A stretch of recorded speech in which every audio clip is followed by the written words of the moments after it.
right, ladies and gentlemen, welcome back. This is Baze Radio, the CO, the KE. If you're listening for the first time, this is Baze Radio, the CO, the KE, a Kenyan station that plays Kenyan music 24/7. I'm joined by one of the young delegates, all the way from Kampala, Uganda. Barbra, championing for mental health. Yes. Barbra, Yes, kulikayo. Ovudayo sebo. Kale. Wakwitani. I'm called Barbra Mtwaire. Naitwa Barbra Mtwaire from Uganda. Yes. What do you do, Barbra? I'm the CEO and founder of Okara Mental Health Services, and we do prioritize mental health in youth. Because when you're to see, a lot of youth are having mental illnesses, and I think it's happening also in Kenya. It's all not only happening in Uganda. So that's what I decided to do. But I am a journalist by profession, but I chose to take that route because it's passion. I'm looking at how youth are getting spoiled, and I'm like, I must do something to save them. What is the journey you championing for mental health? Why did you decide to focus on the youth alone? Unfortunately, I lost a friend who committed suicide, and I couldn't tell. She was my best friend, but because of the things she was experiencing, I couldn't tell. I got to know it later that she was going through a lot, but because I was a friend, but she couldn't share with me. That's why I was like, no, people have to open up. They have to share their challenges, the issues that they're having. They have to open up and share them. If you can't tell a friend, at least have a family member that can tell. You can trust. Or if maybe you're studying, get that lecturer, get that teacher so that you can share. Because suicide in Uganda is happening a lot, and most of them are youth. Most of them are youth. I decided to channel into that field so that I can help the future generation. Of course. Yeah. Now, just to understand this, why is it hard for a young youth to speak up, to reach out for help? Mental health is not a case whereby it will only affect the grown-ups. It cut across in the society. Sure. Just to understand this now, are there signs, are there symptoms you can tell? Is that something that is happening to the young man? Oh, this guy is going through a mental, is being disturbed by something. Are there signs? All right, thank you. Actually, most of the youth were affected after COVID-19. If you're to see the statistics in mental health, most of the youth got affected after COVID. So most of them couldn't go back to school. They saw their future was shattered, which wasn't the case.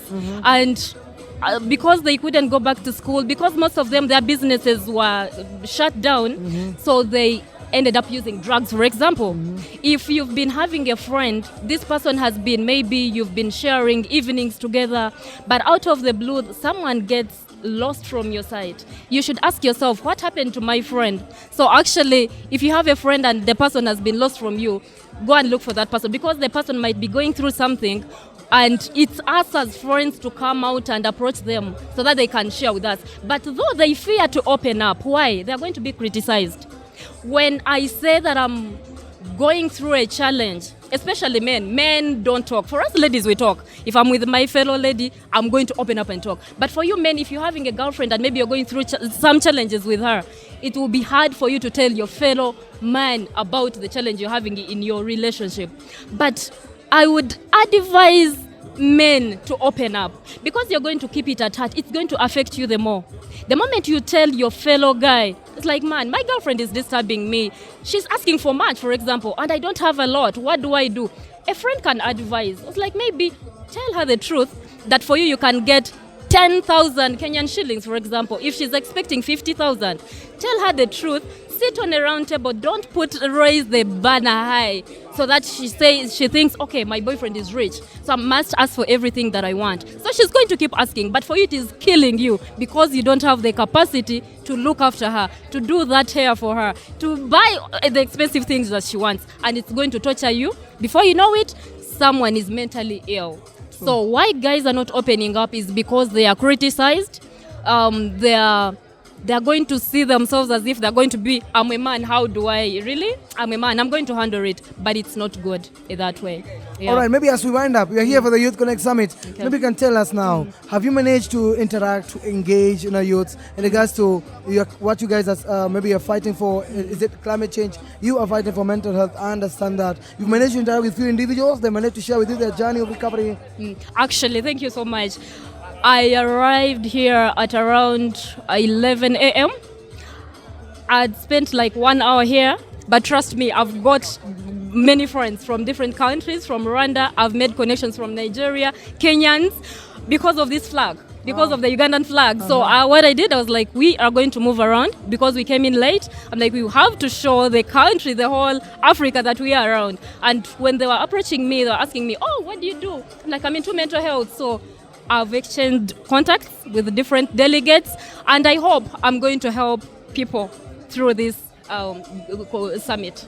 All right, maybe a question to you as we wind up.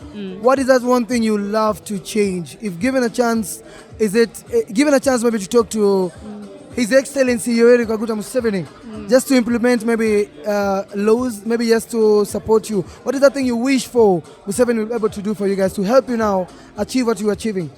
Thank you so much. Actually, it may not be only President Museveni. I think the whole Africa, because I'm targeting Africa. I'm trying to help African youths, not only Ugandan youths, African youths, and I'm having a website where every African can access the services. Maybe what I can say is, if we can try to curb down, because most of the mental health facilities in countries, even in Kenya here, I think, they try to treat, but they don't prevent. I'm looking at more of preventing. If there is that way we can prevent youth from getting spoiled, from using the drugs, from mentally not being well, that will be my happiness. Okay. That will be my happiness. All right. Thank you so much. Hope You're to see welcome. you next time. I wish you all the best in what you're doing. All right. And Thank God you bless so much. God bless you too. Thank you. This is Baze Radio. We are 254 to the core.